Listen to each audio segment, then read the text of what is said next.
I want you to think about something. Not tomorrow, not in 5 minutes, right now. Is there a person, somewhere in your past, that you never said something to?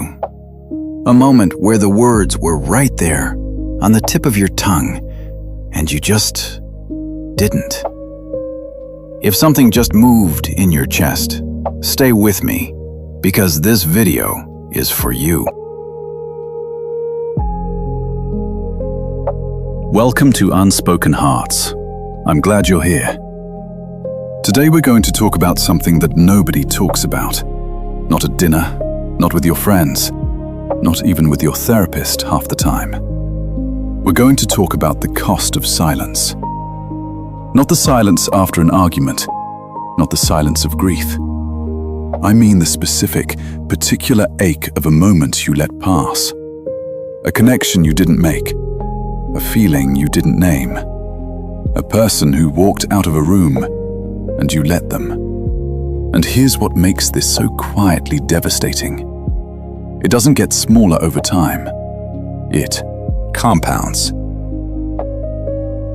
Let me give you the psychology first, because once you understand what's actually happening inside your brain, everything else will land differently.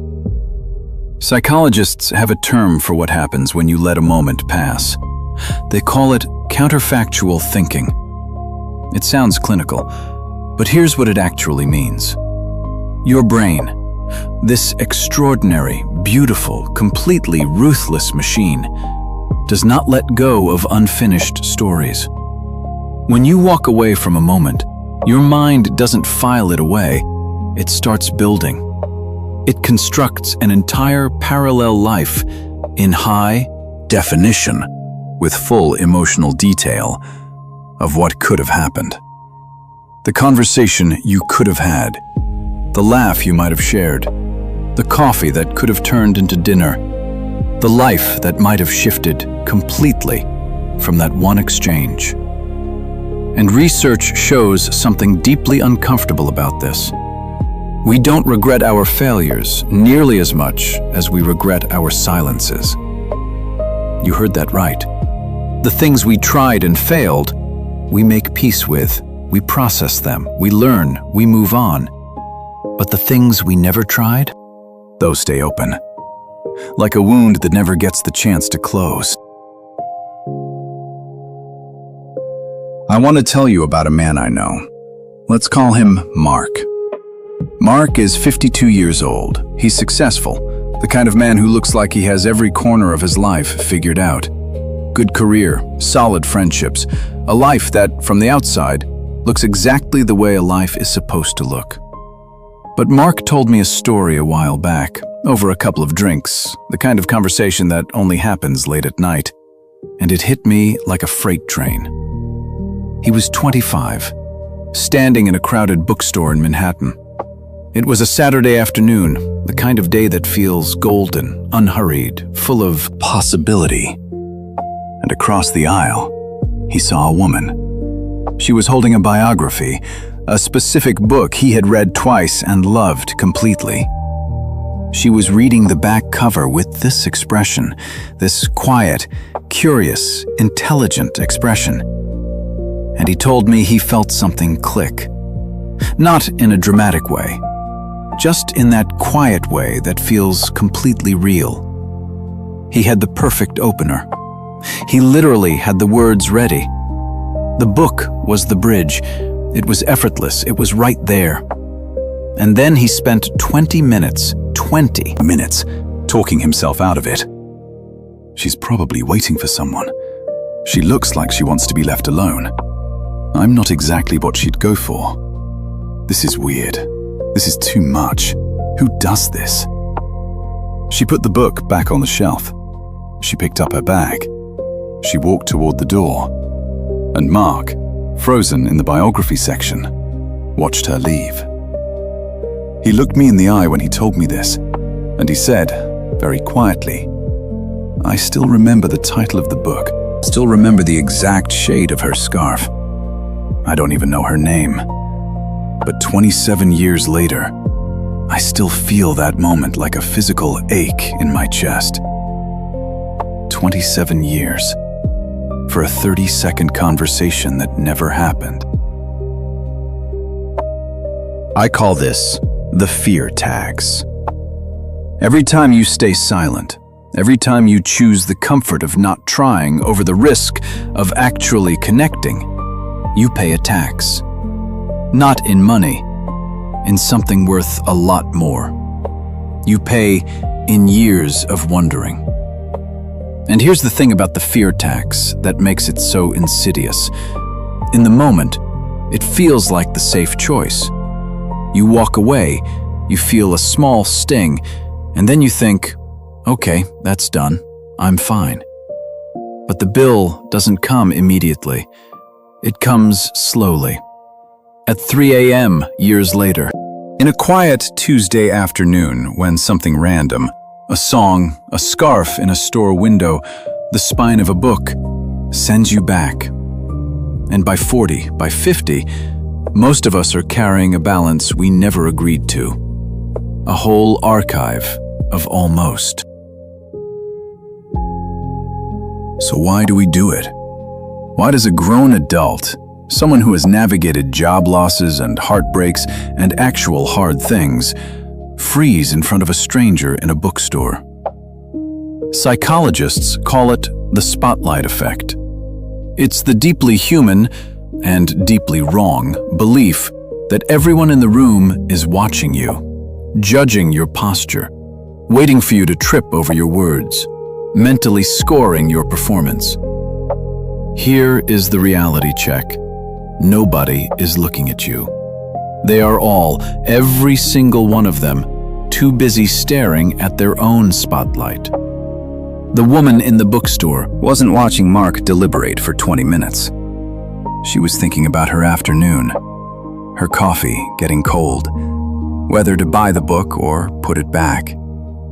The audience Mark was performing for didn't exist. And here's the shift that changes everything when you really internalize this. Stop asking, how do I look? Start asking, what's interesting about them? The moment you become a curiosity seeker instead of an impression seeker, the anxiety doesn't just decrease, it evaporates. Because you're no longer performing, you're exploring. Think of yourself as an explorer, not a salesman. Explorers don't get rejected, they just find new data. Now, let me give you something you can actually use, something practical, something that works. It's called the 3-second rule. Here's the neuroscience behind it. If you look at someone for more than 3 seconds before acting, your prefrontal cortex, your logic center, kicks in. And your logic center is not your friend in this situation. It will say, she looks busy. It will say, he's probably not interested. It will say, this is awkward, this is weird, this is not the right moment. Wait for a better one. There is never a better one. Your brain is lying to you, and it is very good at it. So here's the rule. You have 3 seconds from the moment you notice someone, 3 seconds, to make a small, low-stakes move. Not a grand gesture, not a rehearsed line, just a contextual opener. Something that acknowledges the shared reality of the moment. You're at a hardware store. I've been staring at these paint swatches so long, I'm starting to see colors that don't exist. Which one looks less like a hospital room to you? You're at an airport gate, flight delayed. 2 hours. I've already read every email twice and learned more about this airport's Wi-Fi than I ever needed to know. You're in a bookstore. I actually read that one. It changed how I think about everything for about a week. None of these are lines, they're just human. You're not swinging for the fences. You're just checking the weather. I want to tell you about something a woman shared with me, a listener of this channel, that I think about often. She was at an art gallery, a quiet Thursday evening. She noticed a man standing in front of a painting for what seemed like a very long time, with an expression she found beautiful. She wanted to say something, and instead of trying to be clever, instead of performing, instead of crafting the perfect opener, she just walked over and said, "I'll be completely honest. I almost talked myself out of coming over here, because I'm actually kind of nervous, but I just really wanted to say hi." She told me his face immediately, completely softened. He told her it was the most genuine thing anyone had said to him in a decade. Think about what she did there. She didn't hide the nervousness. She didn't perform confidence she didn't feel. She named the thing that was true, and in naming it, she disarmed it completely. In a world full of curated personas and polished surfaces, vulnerability is not weakness. Vulnerability is a superpower. When you admit you're nervous, you're not showing insecurity. You're showing that you're comfortable enough in your own skin to admit you're human. And that makes the other person feel safe.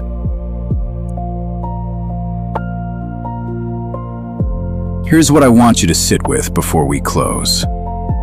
You are, right now, creating the memories your future self will carry. The version of you sitting on a porch 20 years from now, the one who has seen everything, who has lost people, who knows how fast the years actually move. That person is watching what you do today. And they don't want more things. They don't want a cleaner house or a better car. They want to know you didn't leave the important things unspoken.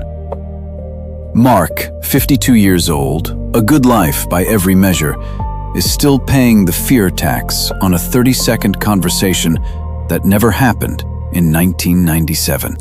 Don't be Mark. Not because there's anything wrong with Mark. He's a good man. He built a real life. But because you still have time to choose differently.